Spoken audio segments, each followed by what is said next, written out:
मुस्लिम आरक्षण की पैरवी कर रही है, दूसरी तरफ बीजेपी का कहना है किसी का हक छीनकर मुसलमानों को नहीं दिया जाएगा। ये लड़ाई और बढ़ गई एक कार्यक्रम में जब बीजेपी विधायक रामेश्वर शर्मा ने दिग्विजय सिंह को जिन्ना बता दिया, तो वहीं दिग्विजय सिंह ने बीजेपी की तुलना हिटलर और अंग्रेजों से की है। कुल मिलाकर जिन्ना और हिटलर एक बार फिर जिंदा हो गए।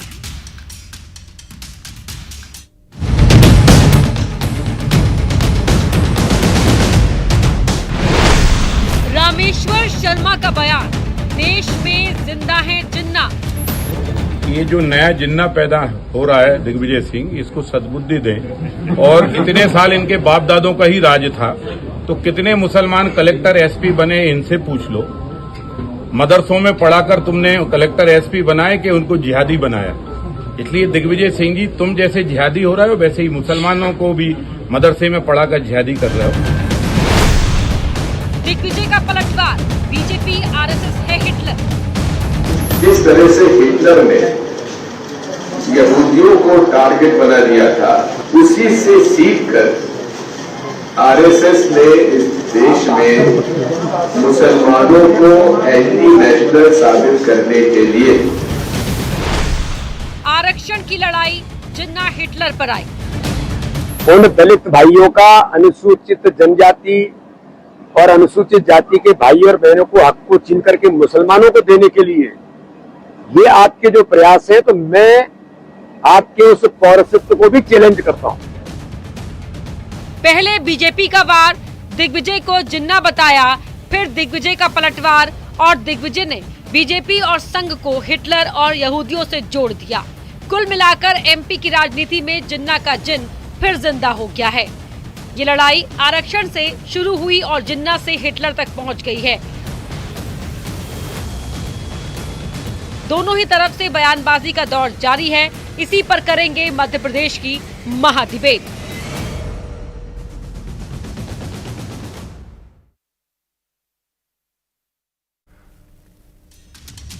सत्ता में तो कांग्रेस भी रही, तो फिर आरक्षण का ये मसला पहले क्यों नहीं आया? ये लड़ाई किस लिए? आरक्षण के लिए या फिर किसी को खुश रखने के लिए? आज इसी पर करेंगे महाडिबेट, लेकिन पहले देख लेते हैं महाडिबेट के सवाल आज क्या रहेंगे। महाडिबेट का पहला सवाल रहेगा आरक्षण की लड़ाई या खुश करने की नीति। दूसरा सवाल रहेगा हिटलर अंग्रेज क्या है, दिग्विजय का इशारा। तीसरा और आखिरी सवाल रहेगा क्या अलग थलग कांग्रेस बयानों से जीतेगी?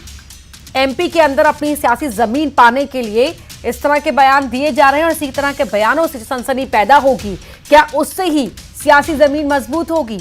इन तमाम सवालों के इर्द गिर्द आज की महाडिबेट रहेगी। खास मेहमान जुड़ चुके हैं, उनका परिचय आपसे करवा देते हैं। हमारे साथ जुड़े हुए हैं वरिष्ठ पत्रकार हैं उपदेश अवस्थी जी, मिथुन अहिरवार हैं कांग्रेस के प्रवक्ता हैं, शिवम शुक्ला हैं बीजेपी के प्रवक्ता हैं, सुरेश शर्मा जी हैं राजनीतिक विश्लेषक हैं और साथ ही हमारे साथ जुड़ रहे हैं मौलाना साजिद रशीदी जी भी। आप सभी का ही बहुत बहुत स्वागत है। मिथुन अहिरवार जी, आपसे इस डिस्कशन की शुरुआत करते हुए जो बयान दिया गया है कि वर्तमान सरकार मुसलमानों का हक छीन रही है, कलेक्टर एसपी मुसलमान नहीं बन पा रहे हैं, क्या ये दिग्विजय सिंह का बयान है या कांग्रेस का भी स्टैंड है? ये आरक्षण जैसी बात इस मामले में कहां आई? पूरे कार्यक्रम में आप मुझे बता दीजिएगा। यदि आपके पास कोई बाइट हो, कोई बयान हो, किसने आरक्षण को लेकर बात की है, तो फेक न्यूज फैलाना बंद करिए, मेरा आपसे निवेदन है। आपने पैकेज के ओपनिंग में भी बोला तो कांग्रेस मुस्लिम आरक्षण की पैरवी करती है, ये भी एक फेक न्यूज है। भाजपा जिस तरीके से हमारे मैनिफेस्टो को गलत तरीके से बताती है, आप लोग भी उस प्रोपेगेंडा के शिकार हो गए हैं। कार्यक्रम खत्म होने से पहले मुझे दिखा दीजिएगा, पहली बात। दूसरी बात ये कि ये बात तो ठीक है कि भारतीय जनता पार्टी खुलेआम इन्होंने कहा कि साउथ के जो 2 राज्य हैं उसमें ये मुसलमानों का आरक्षण खत्म कर देंगे। तो एक तरफ मोदी जी कहते हैं कि साहब मुसलमानों के एक हाथ में कंप्यूटर हो, एक में कुरान हो, और दूसरी तरफ उनको आप अधिकार देने के यदि सारे व्यवस्था को खत्म कर देंगे, तो आरक्षण का विषय कहां से आया जरूर मैं आपसे जानना चाहूंगा। लेकिन क्योंकि आप आरक्षण पे चर्चा कर रहे हैं तो इसलिए मेरा निवेदन आपसे है कि आरक्षण को लेकर के भारतीय जनता पार्टी के नेता मोहन भागवत जी ने कहा कि इसकी समीक्षा होनी चाहिए। आरक्षण को लेकर के उषा ठाकुर जी ने कहा कि SC ST को मिलने वाला आरक्षण ये जाति आधार से हटा करके आर्थिक आधार पर कर देना चाहिए। भारतीय जनता पार्टी की सबसे बड़ी नेता कंगना रनौत जी उन्होंने साफ साफ कहा कि ये SC/ST वाला आरक्षण, इसको जाति आधार से हटा करके इसको आर्थिक आधार पर कर देना चाहिए, ये आरक्षण पूरी तरह खत्म कर देना चाहिए। तो भारतीय जनता पार्टी के नेता लगातार आरक्षण न केवल खत्म करने की बात कर रहे हैं, मध्य प्रदेश में चाहे इन्होंने पूर्व सैनिकों का आरक्षण हो, एंग्लो इंडियन समुदाय का आरक्षण हो, उत्तर प्रदेश की भर्ती देख लीजिए, 69,000 शिक्षकों की भर्ती का मामला हो, मध्य प्रदेश में MPPSC देख लीजिए, व्यापम देख लीजिए, सब जगह तो इन्होंने दलित आदिवासियों का आरक्षण खत्म करने के प्रयास किए और काफी हद तक कर भी दिया है। रोजाना उनको केसों में उलझाते रहते हैं। तो अगर आरक्षण खत्म करने की कोशिश भाजपा कर रही है और उसका आप आरोप लगाएं तो ठीक है। जिन 2 राज्यों में मुसलमानों के आरक्षण के खिलाफ है बीजेपी, जो आपने अभी ये बात कही, क्या ये सच नहीं है कि उन 2 राज्यों में मुसलमानों को आरक्षण दिया जाए उसके पक्ष में है कांग्रेस? धर्म के आधार पर कभी भी आरक्षण की बात नहीं हुई है।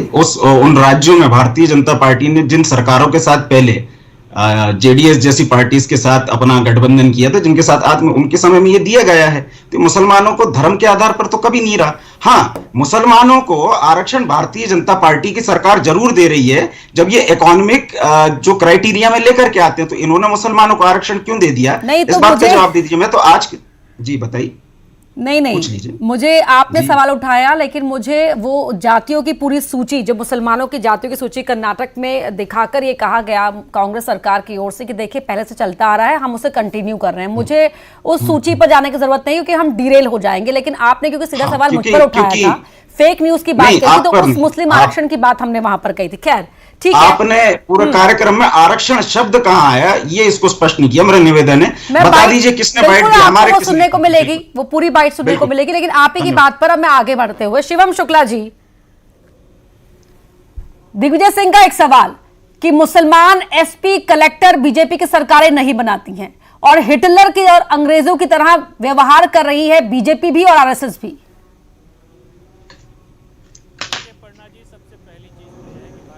पार्टी की सरकार में जाति और धर्म देख करके अधिकारियों की पोस्टिंग नहीं की जाती है। जो भी व्यक्ति जो संविधान निमित्त आरक्षण है और उन तमाम प्रक्रियाओं का पालन करके उस यूनियन पब्लिक सर्विस कमीशन की परीक्षा को पास करता है और उसके पश्चात सिविल सेवाओं में आता है, उसके पश्चात प्रशासनिक व्यवस्था के सुचारू संचालन के दृष्टिकोण के साथ भारतीय जनता पार्टी की सरकार सभी की तैनाती करती है। अगर दिग्विजय सिंह उसमें भी इतना अल्पसंख्यक प्रेम का अपना राग अलाप रहे हैं तो यह उनकी व्यक्तिगत और जो एक उनकी राजनीतिक सोच रही है उसी को वह प्रदर्शित कर रहे हैं। दिग्विजय सिंह जो लगातार इसी प्रकार से मुस्लिम तुष्टीकरण के लिए कुख्यात रहे हैं, उनके श्रीमुख से ऐसी ही बातें कहीं ना कहीं अपेक्षित की जा सकती हैं। दिग्विजय सिंह जो पूरे ही अपने जीवन काल में हिंदुत्व के विरोधी रहे हैं, भगवा आतंकवाद जैसी बातें करने के लिए कुख्यात रहे हैं, वो दिग्विजय सिंह जो बाटला हाउस के एनकाउंटर पर मुस्लिम जो उसमें मुजाहिदीन के आतंकी थे उनके घर तक आजमगढ़ के संजरपुर गांव में चले जाते हैं, तो वह दिग्विजय सिंह इस प्रकार की मानसिकता से प्रेरित ही नजर आएंगे। दिग्विजय सिंह की मोहन चंद शर्मा की शहादत को कहीं ना कहीं उन्होंने झुठलाने का काम किया। दिग्विजय सिंह वही दिग्विजय सिंह है जिन्होंने उल्लेमा काउंसिल के विरोध के बावजूद आजमगढ़ जाकर के अल्पसंख्यकों के प्रति अपने प्रेम को प्रदर्शित करने का प्रयास किया था। आज तक दिग्विजय सिंह किसी हिंदू शहीद के यहां जाने की इतनी जहमत नहीं उठा पाए हैं। दिग्विजय सिंह की मानसिकता अगर आपको और देखनी है तो कांग्रेस का ही उनके साथ अनेक अवसरों पर उनके बयानों से किनारा करने का प्रकरण आप देख लीजिए। जब उसामा बिन लादेन को अमेरिका ने पाकिस्तान में घुस करके समाप्त किया तब दिग्विजय सिंह को आपत्ति हो गई थी कि उनका जो अंतिम कर्म है वह मुस्लिम रीति रिवाज के साथ क्यों नहीं किया गया। तो यानी कि दिग्विजय सिंह बृहत्तर तौर पर इसी प्रकार की मानसिकता और इसी प्रकार की राजनीति के पैरोकार रहे हैं और लगातार अल्पसंख्यक तुष्टीकरण उनकी राजनीति के केंद्र में रहा है। और स्वाभाविक तौर पर इतने वर्षों तक कांग्रेस उनको कभी राज्यसभा से, कभी महासचिव बना करके, कभी मध्य प्रदेश में महत्वपूर्ण जिम्मेदारियां देकर के पुरस्कृत करती रही है। तो उनको प्रत्यक्ष अथवा परोक्ष रूप से गांधी परिवार और कांग्रेस नेतृत्व का पूर्णतः समर्थन हासिल है। अब जो दूसरा सबसे महत्वपूर्ण विषय है, हम आरक्षण के विषय पर आ जाते हैं। अगर इस देश में आरक्षण को समाप्त करने का कहीं से काम किया गया तो जामिया मिलिया इस्लामिया हो गया, अलीगढ़ मुस्लिम यूनिवर्सिटी हो गई, इस प्रकार के संस्थानों से आरक्षण समाप्त करने का काम कांग्रेस पार्टी ने किया। आप जानकारी, मिथुन अहिरवार जी बैठे हैं कांग्रेस के प्रवक्ता, ये बताएं अगर वहां SC/ST वर्ग के विद्यार्थियों को आरक्षण मिलता हो। इसके साथ ही साथ मंडल कमीशन की रिपोर्ट को इतने वर्षों तक किसने रोक करके रखा। इसके साथ ही साथ सन 1950 में जो काका केलकर कमेटी बनी उसको क्यों रोक करके रखा गया। ओबीसी आयोग को संवैधानिक दर्जा क्यों नहीं दिया गया। ओबीसी वर्ग की जो क्रीमी लेयर थी उसको क्यों नहीं बढ़ाया गया। यह तमाम तमाम पाप कांग्रेस ने अपने शासनकाल में किए थे। अब जो दूसरा सबसे महत्वपूर्ण विषय रहा, कर्नाटक में इनकी सरकार आई, इन्होंने SC ST OBC का आरक्षण कम किया और उसमें से कुछ कोटा घुसा करके अपने अल्पसंख्यक वोट बैंक को तुष्ट करने के लिए उनको आरक्षण देने का काम कर दिया। तो कांग्रेस की जो मानसिकता है, कांग्रेस की जो प्रवृत्ति है, कांग्रेस की जो पूरी सोच है, उसका साक्षी तो पूरा देश है और दिग्विजय सिंह उस सोच के सबसे बड़े कहीं ना कहीं पैरोकार हैं, उसके प्रवक्ता है। वो अनेक अवसरों पर इसी प्रकार की अपनी भाषा शैली के माध्यम से अपनी बातें रखते रहे। वापस लौटेंगे सवाल के साथ मिथुन जी के साथ, लेकिन मौलाना जी पहले मैं आपके पास आ रही हूँ। मौलाना रशीदी, दिग्विजय सिंह मुसलमानों के हित की बात करते हैं, खुद को एक रहनुमा के तौर पर पेश करते हैं। जो उनका बयान कल का चल रहा है टीवी स्क्रीन पर, वो दिख भी रहा था अभी थोड़ी देर पहले, उसमें उन्होंने कहा था कि SP कलेक्टर जो है वो SC ST के मुकाबले उनकी संख्या मुसलमानों अधिकारियों की कम है। लेकिन जब डिबेट में या सामने मंच पर आने की बात होती है और किसी और कांग्रेस के नेता की खुलकर इस बात को ओन करने की बात होती है कि हाँ, हम मुसलमानों को उनका हक मिले या उनके हिस्से में बहुत कम मिल रहा है SC ST के मुकाबले, उस बयान को ओन नहीं करना चाहती कांग्रेस पार्टी। तो क्या आपको लगता है कि क्या सिर्फ वोट चाहिए कांग्रेस को, ओन नहीं करेंगे मुसलमानों को वो? नहीं, देखिए आज की जो स्थिति है मुसलमानों की, उस स्थिति के अंदर कांग्रेस पार्टी मुसलमानों के महल्ले में आकर वोट मांगना नहीं चाहती। कांग्रेस पार्टी मुसलमानों के नेताओं को अपने मंच पर लाना नहीं चाहती। तो ये तुष्टीकरण की राजनीति जिस तरीके से कांग्रेस ने सिखाई है बीजेपी को, वही उसी का सबक लेकर बीजेपी भी कर रही है। बीजेपी इससे 2 कदम आगे है। मुसलमानों के लिए तो कांग्रेस भी ऐसा ही है, बीजेपी भी ऐसा ही है। बीजेपी 2 कदम इसलिए आगे है कि बीजेपी ने बजाय इसके कि मुसलमानों को नौकरियां या कारोबार के सिलसिले में कुछ इस तरह की रहनुमाई पार्टी की तरफ से होती, नफरत ऐसी फैलाई देश के अंदर कि आज मुसलमान जो है डरा सहमा हिंदुस्तान में जी रहा है। ये यकीनी तौर पर मैं कह सकता हूं कि जिस तरह इनके बयान हैं, जैसे अभी महाराष्ट्र के एक नेता ने बयान दिया था कि हम मस्जिद में घुसकर चुन चुन कर मारेंगे। ये इस तरह के बयान इनके जब आते हैं सामने, और अभी आप देखिए संजौली के अंदर, शिमला के अंदर एक मस्जिद का मामला है जो बिल्कुल लीगल मस्जिद है। अगर उसकी 2-3 मंजिल इलीगल बन गई तो उसके लिए जो वहां की हिंदू तंजीमें हैं वो बाकायदा धरने पे बैठी हैं और पूरी मस्जिद को तोड़ने की बात कर रही हैं। अब वहां लव जिहाद भी पैदा हो गया, वहां नशे का कारोबार भी शुरू हो गया, वहां मुसलमान लड़कियों को भी छेड़ने लगे। ये जो सारे प्रकरण हैं, कांग्रेस और बीजेपी, देखिए कांग्रेस भी मुसलमानों की हितैषी नहीं रही है कभी। मैं तो खुलकर कहता हूं कि कांग्रेस के टाइम में जितने फसाद हुए हैं शायद बीजेपी के टाइम में इतने फसाद ना हुए हों। बताइए। लेकिन जहां तक आरक्षण की बात है, मुसलमान भी धर्म के नाम पे आरक्षण नहीं चाहता। मुसलमान भी ये चाहता है कि जो हमारा पिछड़ा वर्ग है, जो हमारे कमजोर तबके के लोग हैं, उनको तो कम से कम आरक्षण मिलना ही चाहिए। और ये संविधान भी कहता है और ये इंसानियत और समाज भी कहता है कि जो गरीब लोग हैं उनको उठाने की बात की जाए, सरकार उनकी बात करे। जैसे राजीव गांधी जी ने कहा था कि मैं गरीबों के लिए 1 रुपया भेजता हूं, 25 पैसे पहुंचते हैं, उनको मिलता ही नहीं है।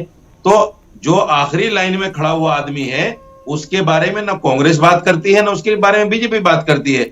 हिंदू मुसलमान, हिंदू मुसलमान, हिंदू मुसलमान, यही चल रहा है पूरे पिछले 10 साल से। ठीक है। और उसमें कांग्रेस और दिग्विजय सिंह जी जो हैं, देखिए दिग्विजय सिंह बार बार जो है मुसलमानों को टारगेट, मुसलमानों का नाम लेके, मुसलमानों का सहारा लेके इस तरह के बयान देते हैं। यकीनी तौर पर ये मुसलमानों के हितैषी है या नहीं है ये तो वक्त बताएगा, और पिछली 65 साल की सरकार बताएगा वक्त। ठीक है मौलाना साहब, नहीं आने वाला टाइम देखेंगे क्या होगा इनका। पॉलिटिकल रेलेवेंस बनाए रखने के लिए दिग्विजय सिंह इस तरह के बयान देते हैं। उपदेश जी, मैं आपके पास आ रही हूं, लेकिन जब अब हम लगातार देखें एक नया पैटर्न, पॉलिटिकल पैटर्न में चेंज आया है कांग्रेस के।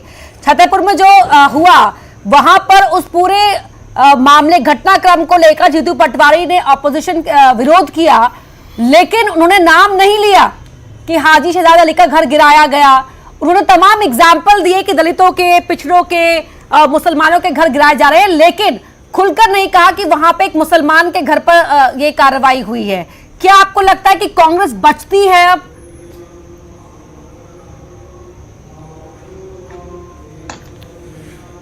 उपदेश जी, बिल्कुल सही बात है जी, बिल्कुल सही कहा आपने जीतू पटवारी जी ने बड़ी ही चतुराई के साथ, बड़े ही संतुलन के साथ उस विषय पर बात की और आज भी जीतू पटवारी ने दबाव में होने के बावजूद बड़े ही संतुलन के साथ में एक निर्णय लिया था। जब छतरपुर की बात की जाती है, यदि वो मकान अतिक्रमण में नहीं होता, यदि एक तो वो मकान नहीं है, वो घर नहीं है, वो आलीशान बंगला है जो अतिक्रमण में बना था, तोड़ दिया, एक कारण मिला, उसके बाद में नापतोल की गई, हो गया।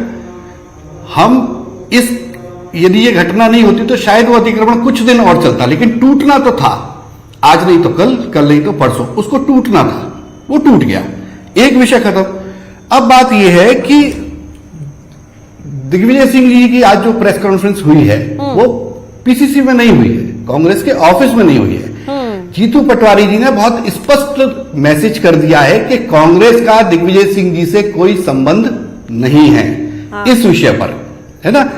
इसके अलावा दूसरी बात, जो आपका एक प्रश्न है, आरक्षण की लड़ाई या खुश करने की नीति, तो यहां मैं जोड़ना चाहता हूं कि ये ना तो आरक्षण की लड़ाई है ना खुश करने की नीति है।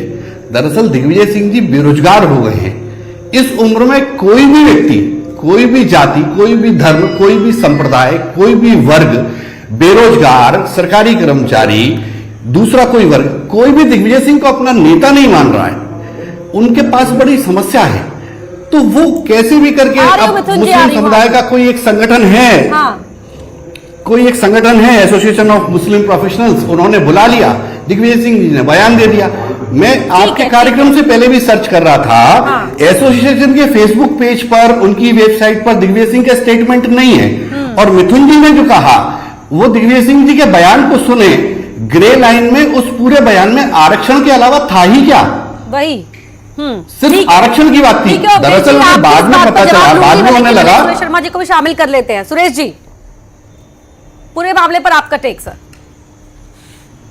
नहीं, मैं ये कहना चाहता हूं कि जो कांग्रेस का रवैया है और विशेष रूप से दिग्विजय सिंह जी का जो रवैया है, वो रवैया ही अपने आप में सामाजिक विद्वेष का है। वो कोई भी एक भी स्टेटमेंट, मैं 35 साल से देख रहा हूं, जब वो मध्य प्रदेश के चीफ मिनिस्टर थे तब से आज तक मैंने उनका ऐसा कोई स्टेटमेंट नहीं देखा जिसमें दिग्विजय सिंह जी के मुंह से हिंदू और मुस्लिम भाईचारे की बात निकली हो। केवल उन दोनों के बीच में कैसे खाई बन सकती है, इस संबंध में उन्होंने अपने आप का बयान या अपनी भूमिका को सीमित रखा है।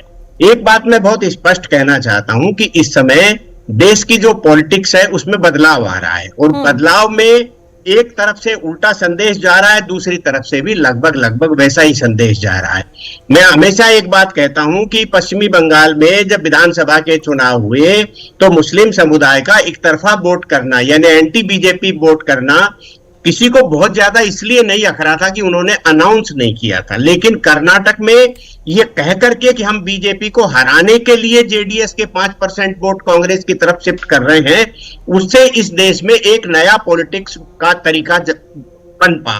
बीजेपी को ये लगने लगा कि मुस्लिम समुदाय अब वोट देना ही नहीं चाहता, उसका वो नारा भी बेकार चला गया। बिल्कुल, और तमाम बीजेपी नेताओं ने खुलकर ये बात कही कि देखिए अब तो क्या आप कितना भी कुछ कर लेंगे। कहना चालू कर जी, शुभेंदु अधिकारी ने कहा भी कि आप बस कीजिए, खत्म कर दीजिए अल्पसंख्यक मोर्चा। लेकिन मिथुन अहिरवार जी, तमाम लोगों को आपने सुन भी लिया, आप उनका जवाब भी देना चाह रहे होंगे, लेकिन एक और बात जो मैंने वापस से इसी पर आ जाती है कि SC ST की बात राहुल गांधी करते हैं, आपका टॉप लीडर करता है, और वहां पर उस मंच में मुसलमानों के बीच बैठकर मुसलमानों और SC ST के बीच में कंपैरिजन कर रहे हैं दिग्विजय सिंह, यानी कि आप ही के गोल को वो पलीता लगा रहे हैं।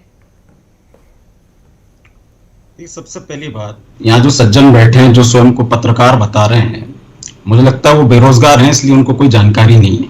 सबसे पहली बात तो जिस मुसलमान समाज की आप लोग बैठक की बात कर रहे हैं, अपर्णा जी माफी के साथ कहना चाहूंगा, आपको भी जानकारी नहीं है, इनको भी जानकारी नहीं। वो CPM के ऑफिस में गए थे, उनके कार्यालय से डिटेल आप लोग निकाल सकते हैं। जिसने जानकारी आपको दी है गलत दी है। दूसरी बात, फिर गलत जानकारी दी है कि मुसलमान आरक्षण की बात उन्होंने की।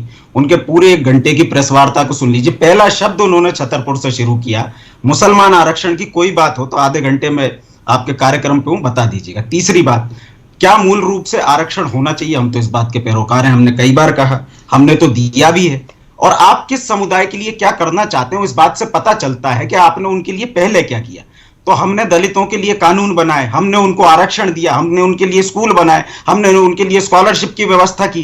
भारतीय जनता पार्टी सीएए लाई, भारतीय जनता पार्टी एनआरसी लाई, है ना। दलितों के लिए कुछ अलग से लाए हो तो बता दीजिएगा इस कार्यक्रम में, है ना। अभी भी वक्फ बोर्ड बिल जो आप कह रहे हैं कि मुसलमानों की भलाई के लिए ला रहे हैं, अभी भी ट्रिपल तलाक जो आप कह रहे हैं मुसलमानों की भलाई के लिए ला रहे हैं, तो मुसलमानों की कथित भलाई के लिए तो रोज आप कानून ले आते हैं। एससी एसटी ओबीसी के अधिकारों को आप खत्म करते जा रहे हैं, उनके लिए अलग से यदि कोई आप कानून लाए हो तो इस कार्यक्रम में बता दीजिएगा। तीसरी बात, बार बार इस बात को आप एक आउट ऑफ द मतलब एक इशू जो एग्जिस्ट ही नहीं करता, मुझे इशू भी दूसरा बताया गया था आपके कार्यक्रम पे, लेकिन अब क्योंकि आप आरक्षण की बात कर रहे हो तो मैं आपसे पूछ रहा हूं, इस पूरे कार्यक्रम में दिग्विजय सिंह जी ने आरक्षण की बात कहां की है? हाँ, समाज में जो विभिन्न वर्ग हैं उनका प्रतिनिधित्व होना चाहिए, उसको लेकर के वो चर्चा कर रहे हैं और भारतीय जनता पार्टी चाहती है कि वाकई में उसका मैंने तो आपसे यही पूछा था मिथुन जी, पहला सवाल तो यही था कि क्या आपकी पार्टी, ये पार्टी का बयान भी है, पार्टी स्टैंड करती है दिग्विजय सिंह के साथ, या पार्टी लाइन से हटकर उन्होंने अपने व्यक्तिगत बयान की बात कही है?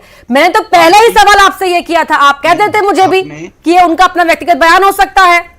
मैंने पहले भी आपको कहा कि उन्होंने आरक्षण को लेकर कहां बात की, आप मुझे बाइट दिखा दीजिए। तो हमने कहा था नहीं, हमने मुस्लिम आरक्षण का जो कॉन्टेक्स्ट था, देखिए आप ये अलग दिशा में लेकर जा रहे हैं। नहीं, शब्द दिखाइए। मुस्लिम एसटी और एससी एसटी के मुकाबले में कम है, ये बात उन्होंने बयान में कही कि नहीं कही? ठीक है, सुन लीजिए, ये बात उन्होंने कही, मैं इस बात को स्वीकारता हूं, लेकिन इसके लिए आरक्षण की आवश्यकता नहीं होती। ये आप किसी भी जनरल कैटेगरी के मुसलमान को आज यदि आप बनाना चाहें तो बना सकते हैं, इसमें आरक्षण क्या है? आपसे मेरा निवेदन है, ये जो बात पूरा शब्द आरक्षण लाए हैं वो कैसे आया है थोड़ा सा मुझे बता दीजिएगा। आपके पास हो सकता है आपको किसी ने गलत ब्रीफिंग कर दी हो, तो भारतीय जनता पार्टी का तो ये प्रोपेगेंडा होता है। ब्रीफिंग कांग्रेस को ही होती है मिथुन अहिरवार जी, ये आपको जानकारी हो तो दिखा दीजिए ना। नहीं, आप झूठा प्रोपेगेंडा चलाएंगे तो मुझे बोलना पड़ेगा। क्या चला दिया हमने? पहला सवाल तो मैंने आपको दिया अपना जवाब देने का मौका। जीतू पटवारी जी जिस तरह से कहा, वैसे आप भी कह देते हैं। सुन लीजिए, अभी आपने फिर झूठ बोला कि मुसलमानों के बीच गए थे, सीपीएम के ऑफिस को आप मुसलमान का ऑफिस मानते हैं। एसोसिएशन मुस्लिम ब्रीफिंग नहीं थी, वो कॉन्फ्रेंस का नाम नहीं था, सीपीएम का ऑफिस था मैडम। फिर से नहीं, कार्यक्रम का नाम क्या था? कार्यक्रम का नाम बताइए, पीछे बैनर है, आप बता दीजिए। नहीं, आप बताइए मुझे कार्यक्रम का नाम क्या था? मिथुन जी, अगर आप मुझसे लड़ लीजिए, क्लियर कर लीजिए। सुन लीजिए, अगर आप सोच तो आए ठीक है, टॉपिक कुछ और बताया गया था, आपके जो फैक्ट से कम पढ़ रहे हैं, आप तो इतने सधे हुए तरीके से बोलते हैं, फैक्ट्स लेकर आते हैं। इसीलिए मैं आपको फैक्ट बताता हूं। माननीय श्री दिग्विजय सिंह जी, सांसद, राज्यसभा एवं पूर्व मुख्यमंत्री मध्य प्रदेश का स्थानीय कार्यक्रम दिनांक 7/9/2024 शनिवार, पत्र 13:01 बजे, पत्रकार वार्ता, स्थान मार्क्सवादी कम्युनिस्ट पार्टी प्रदेश कार्यालय 13B पद्मनाभ नगर, सुभाष नगर ओवरब्रिज के पास, भोपाल। संपर्क श्री जसविंदर सिंह सचिव। इनका मोबाइल नंबर भी आपको बता देता हूं, आपको चाहिए। अब इस कार्यक्रम का नाम है पत्रकार वार्ता। अरे कार्यक्रम का वो प्रारूप हो गया, नाम थोड़ी हुआ मिथुन अहिरवार जी, आप तो प्रोफेसर है, कैसी बात कर रहे हैं? कार्यक्रम, अच्छा ठीक है मैडम, आपको तो जानकारी होनी चाहिए। नहीं, मुझे कोई जानकारी नहीं, मैं ऐसी बैठी हूं के ऑफिस में हुई है। नहीं, आपको गलत जानकारी है, जो बेरोजगार पत्रकार बैठे इन्होंने दी है। कांग्रेस के राज्यसभा सदस्य को सीपीएम के कार्यालय में पत्रकार वार्ता करने जाना, ये अपने आप में अनोखी खबर नहीं है। आपको इस पर आपत्ति है? नहीं, बदलिए मत। कौन से मुसलमान संस्थान में गए थे, इस पे बात करिए, कैलाश ठीक है, समय इतना ही था मेरे पास। एसोसिएशन ऑफ मुस्लिम प्रोफेशनल्स संस्था का नाम था जिसने कार्यक्रम करवाया। Association of Muslim professionals, association of Muslim professionals उस संस्था का कार्यक्रम था।